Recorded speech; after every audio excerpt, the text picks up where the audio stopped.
finally did it. I turned my acoustic kit into an electronic kit, and I want to tell you all about it today, and I want to help you do the same thing. So let's dive right into my kit. I've got a Ludwig Breakbeats kit that I picked up a couple years ago, and the sizes are a 14-inch snare, I've got a 10-inch rack tom, a 13-inch floor tom, and a 16-inch kick drum. For the cymbals, I went with a Roland VH10 for my hi-hats. Those are 12-inch hi-hats. And I went with a Roland CY16RT for the ride cymbal. That's a 16-inch ride cymbal. Definitely not the cheapest cymbals, not the most expensive either, but the VH10s do what I need. With some tweaking, I have been able to get the open and closes, and most of the stuff I want to do with them happening.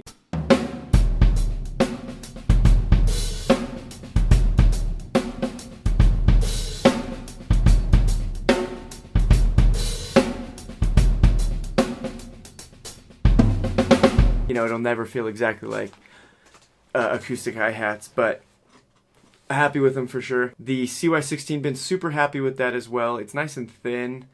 I'd like a bigger ride cymbal for sure, but 16 inches is okay for me.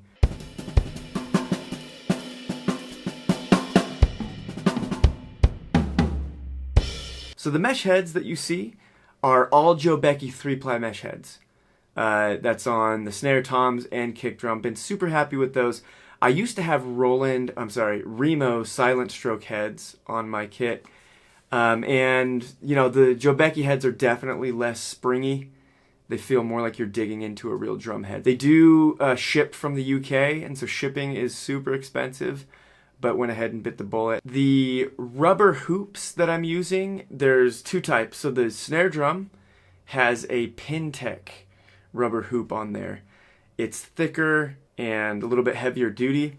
The toms have UFO drums rubber hoops on them, and those were nice. They're not as heavy duty, which works really great for the toms. It's enough to dampen the sound, but you know, it's not overbearing. With the snare, it's nice to have that thicker Pintech because you're, you know, digging in with rim shots or doing cross sticks, that kind of thing.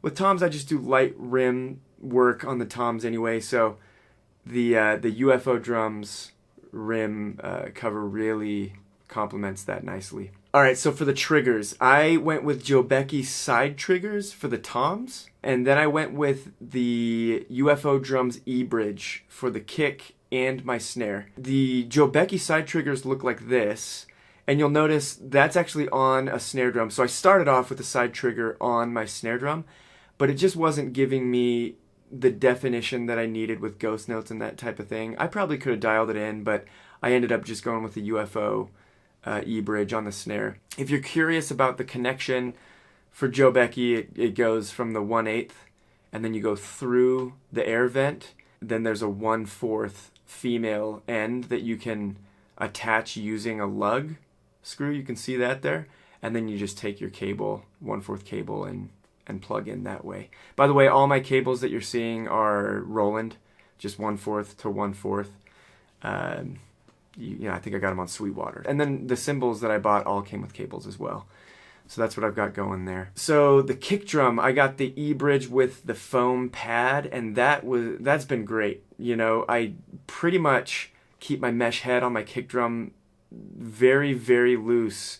I apply just a little bit of tension, and with that pad and the slight tension on the kick, it really does feel good. Your beater digs into that pad and it feels like you're playing on a real kick. And you can see, if we look at the close-up here, it goes from the foam cone. The cable goes from the foam cone all the way over to an input jack that I put in through the vent hole in the kick on the top.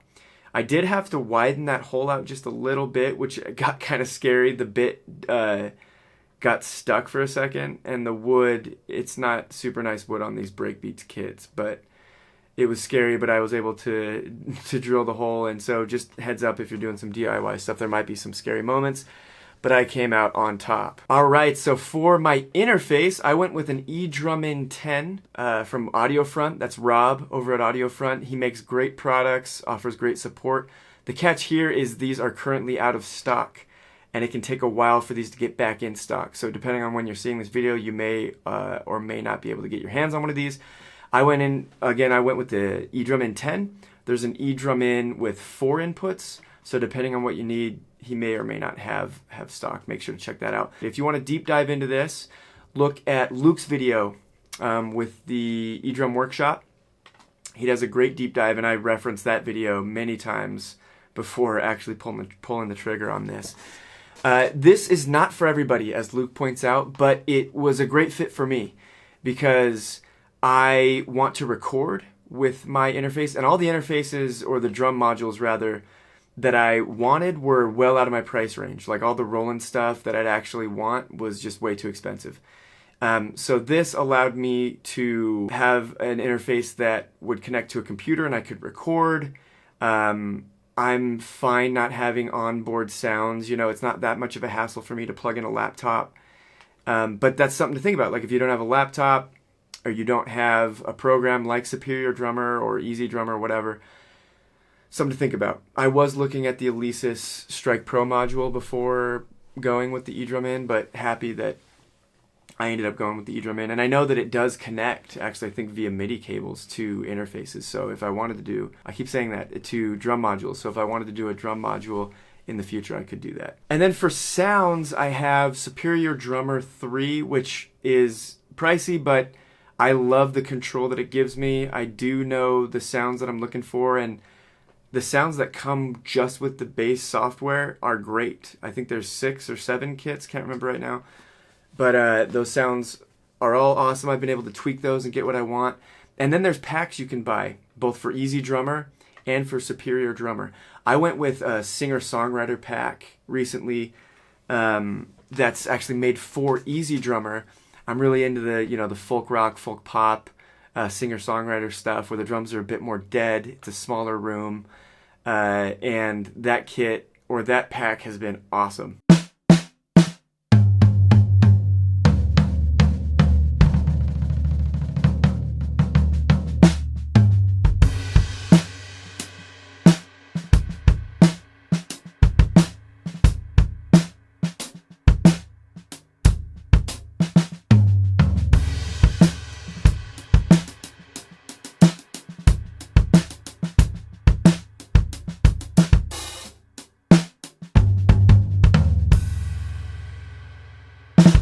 And they sound great, and really loving it. So, if you get Superior Drummer or even eZdrummer, there's chances to expand and find different sounds. And then the computer that I'm running everything into is a MacBook Pro 13-inch, only 8 gigs of RAM.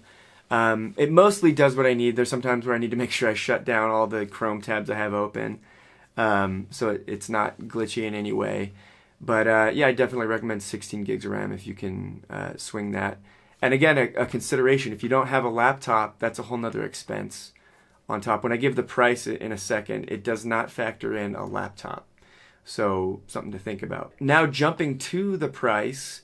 So I paid, if you look at it with all my hardware, it's like my kick pedal, the Gibraltar boom stand that I've got, and my hi-hat stand, it was $2,900, right around there. I'm not going to break each line item down. I'll link to a spreadsheet that has all of those line items and the prices. But it's about $2,900. If you remove some of the hardware, though, and you get cheaper hardware, you could do it for around $2,500, $2,600 probably.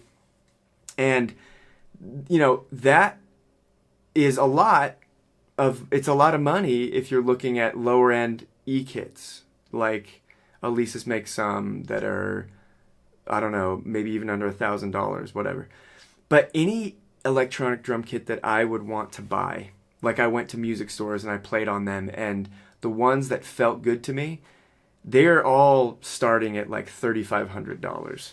And the Drum Tech shells that look really beautiful, they look like real drums, those just for the shells alone, I believe, are $3,600.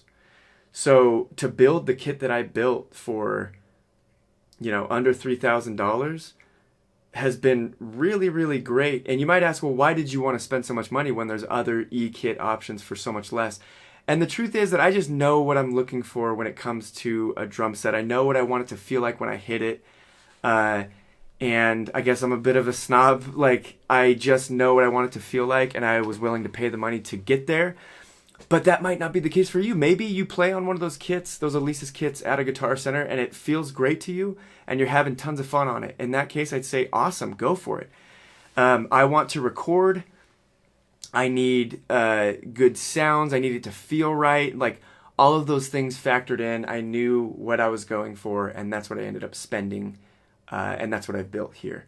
So, by all means, don't think that you need to build that same kit and spend $2,500, almost $3,000. Like, you don't. Just know, if you want something that feels fairly realistic and you've got a lot of control over, I'm thinking $3,000, you know, $2,500 to $3,000 is really the price range you're going to be looking at. Pros of this kit are, I can record with it. I have recorded with it. I really enjoy that. The sound possibilities with Superior Drummer, like, it's endless. I can really tweak things and get it sounding how I want. It's a bunch of fun to play.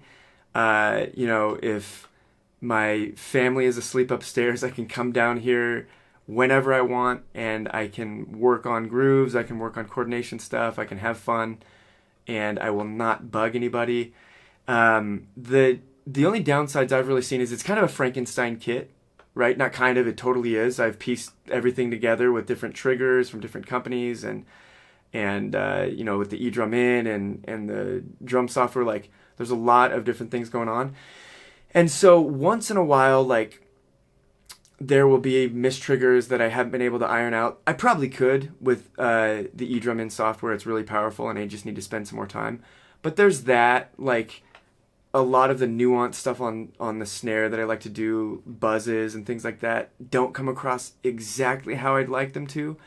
But all in all, it's such a fun kit, and I really can't complain too much. I think if I paid $800 for, like, the Roland snare that they make, I'd probably have a better experience on the snare. But overall, I do get solid cross sticks. I get decent ghost notes. Not even decent, it's really good ghost note action going on. Even some buzzes and things like that. Really happy with it. So, not too many cons to speak of. Really appreciate you checking this out. I hope this helped as you are on your journey to convert your acoustic kit into an electronic kit. You know, jump into the comments, leave comments and questions. I'd love to help answer any specific problems you're running into. And again, check out 65 Drums. Check out the eDrum Workshop. Great channels there. Subscribe to Tempo League if you want more videos. And head on over to tempoleague.com if you want help with your hands, with your feet. I learned a bunch of technique online that made me a better drummer, and I packaged it all up into courses over there that you can check out, start a free trial, give it a shot. And that stuff really helped elevate my drumming. It'll do the same for you. Thank you so much for checking this out. I hope you have a great week, and I'll see you on the next one.